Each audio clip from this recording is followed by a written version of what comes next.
بہت دنوں پہلے کی بات ہے، ایک ظالم بے رحم بادشاہ اپنی رعایا پر ظلم کرتا تھا، انہیں تکلیفیں دیتا تھا۔ رعایا بادشاہ سے تنگ آ چکی تھی، اپنی نجات کے لیے دعائیں کیا کرتی تھی۔ ایک دن کا واقعہ ہے کہ بادشاہ جنگل میں شکار کھیلنے کے لیے گیا۔ جب بادشاہ جنگل سے واپس آیا، اس نے ملک میں یہ اعلان کرایا کہ جتنے میں ظلم ستم کہ میں نے تم کو تکلیفیں پہنچائی ہیں، اس کی تلافی اور اس کی بھرپائی تو بہت مشکل ہے، لیکن آج کے بعد میری طرف سے تم اطمینان رکھیں، یعنی آج کے بعد میں تم کو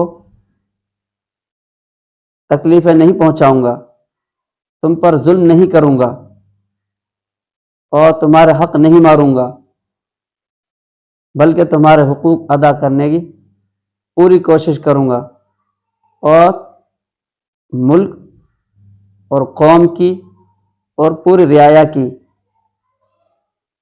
سب کا اچھی طریقے سے خیال رکھوں گا۔ تو اس اعلان کے بعد پورے ملک میں خوشی کی لہر دوڑ گئی۔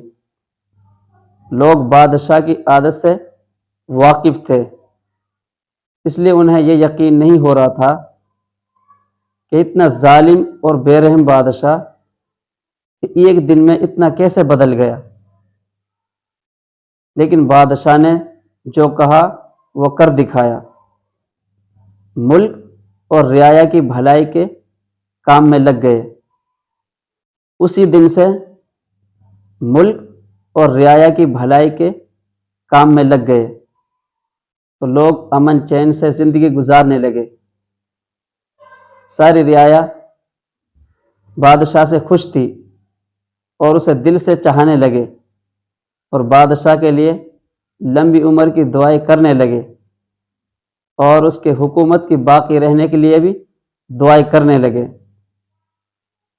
تو سارے وزیر اس بات پر حیرت زدہ تھے، ان کو یقین نہیں ہو رہا تھا کہ بادشاہ میں اتنی تبدیلی کیسے ہو گئی۔ ایک وزیر نے بادشاہ سے پوچھا، بادشاہ سلامت، ہم آپ سے ایک سوال پوچھنا چاہتے ہیں، اجازت ہو دو؟ تو بادشاہ نے خوشی خوشی اجازت دے دی۔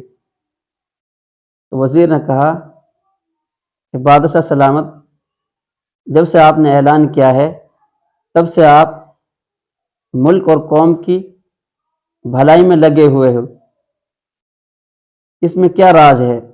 مہربانی فرما کر بتا دیجیے۔ تو بادشاہ نے کہا، آپ جس دن کا ذکر کر رہے ہیں اس دن میں جنگل میں شکار کھیلنے کے لیے گیا تھا، میں نے وہاں پر دیکھا ایک کتا لومڑی کے پیچھے بھاگا ہوا جا رہا تھا اور اس نے لومڑی کی ٹانگ کو اپنی دانتوں سے دبا لیا، اس کی ٹانگ کو پکڑ لیا تو لومڑی جیسے تیسے اپنی ٹانگ چھڑانے میں کامیاب ہو گئی اور وہ بھاگ گئی۔ تو یہ ماجرا دیکھ کر میں چند قدم آگے بڑھا تو ایک شخص نے پتھر اٹھا کر کتے کے سر پر اس زور سے مارا کہ کتے کا سر پھٹ گیا۔ تو سامنے سے دیکھا تو ایک گھوڑا تیز رفتار دوڑا ہوا آ رہا تھا، تو یہ شخص اس گھوڑے کے ٹانگوں کے بیچ میں آ گیا اور اس شخص کی ٹانگ ٹوٹ گئی۔ گھوڑا بھی کچھ ہی دور گیا تھا کہ اس کی ایک سوراخ میں ٹانگ پھنس جانے سے اس کی بھی ٹانگ ٹوٹ گئی۔ تو یہ معذرہ دیکھ کر میرا دل دہل گیا اور مجھے میرے ظلم و ستم یاد آ گئے۔ تو میں سمجھ لیا کہ اس دنیا میں برائی کا انجام جلدی مل جاتا ہے اور برائی کا بدلہ برائی ہے۔ تو میں نے اسی دن سے عہد کر لیا کہ آج کے بعد میں کسی پر ظلم ستم نہیں کروں گا، نہ کسی کو ستاؤں گا اور ہمیشہ بھلائی کے کام کروں گا۔ تو پیارے دوستو، دیکھا آپ نے کہ ہمیں بھی کسی کو تکلیف نہیں پہنچانی چاہیے، نہ کسی کو ستانا چاہیے، نہ کسی پر ظلم کرنا چاہیے، حتیٰ کہ ہمیں جانوروں پر بھی ظلم نہیں کرنا چاہیے، کیونکہ اللہ تعالیٰ نے ظلم کو حرام قرار دیا ہے۔